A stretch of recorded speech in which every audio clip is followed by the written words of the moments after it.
সেই দিন রাতে আমার স্বামীর দুঃসম্পর্কের মামা যখন আমার সাথে জোর জবরদস্তি করার চেষ্টা করে, আমি তাকে লাথি মেরে বিছানা থেকে ফেলে ড্রয়িং রুমে চলে আসি।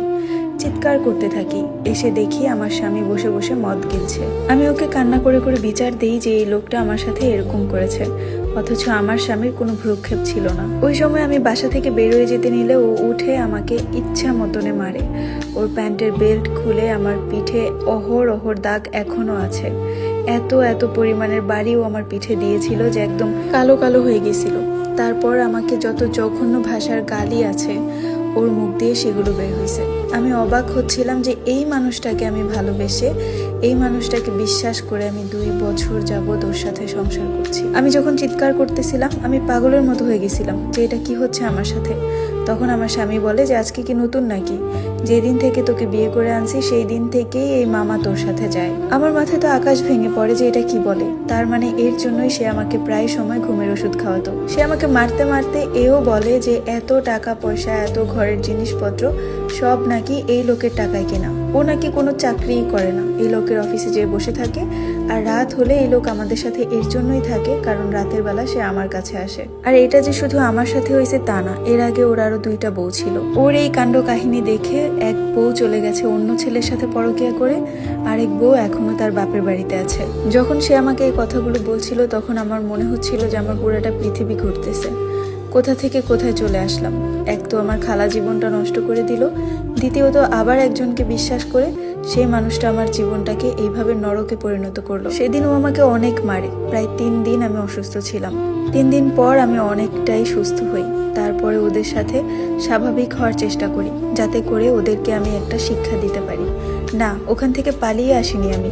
এইবার আমার মাথায় ঘুরছিল অন্য এক কথা, যে ওদেরকে পুলিশ দিয়ে ধরিয়ে দিব। 1 সপ্তাহ ওদের সাথে ভালো আচরণ করি।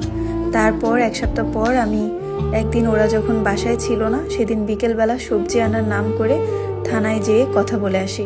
যেই কনস্টেবলের সাথে আমি কথা বলে আসি সেই কনস্টেবল আমার স্বামীকে ফোন দিয়ে সবকিছু জানিয়ে দেয়। আর এই কারণে সেদিন বাসায় আসার পর আমি আবারও মাইর খাই।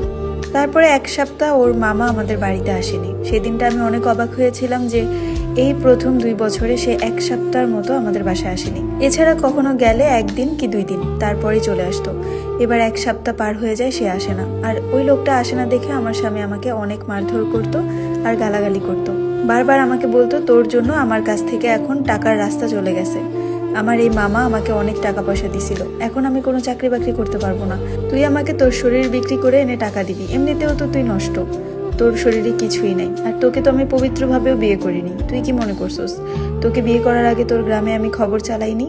সব খবর আমার কাছে আছে। ওই হিসাবে তুই কোনো দিক দিয়ে সতী সাবিত্রী না, তাই আমি যেভাবে বলবো এভাবেই শুনতে হবে। আসলেও আমার কোনো যাওয়ার জায়গা ছিল না, তাই ও যা বলতো তাই শুনতে হতো। তারপর আমাকে বললো ওর মামাকে ফোন দিয়ে যেন আমি আনি। আমি বললাম যে আমি বলবো না, আমি কোনো কথাই তার সাথে বলবো না। সে আমাকে বললো তুই বললেই একমাত্র আমার মামা আসবে, আর উনি আসলে আমাদের ঘরে টাকা পয়সা আসবে, উনি না আসলে আমাদেরকে টাকা পয়সা কে দিবে?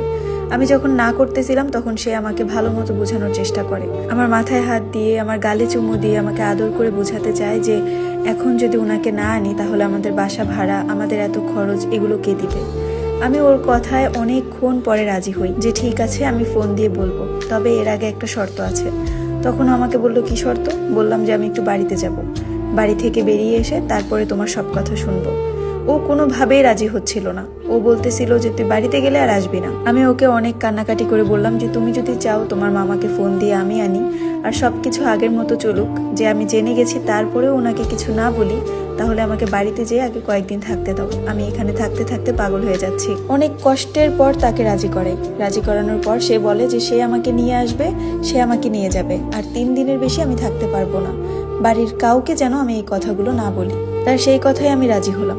রাজি হয়ে বাড়িতে গেলাম। বাড়িতে যেয়ে ভালোই কাটছিল, একটা দিন ভালোই কাটলো।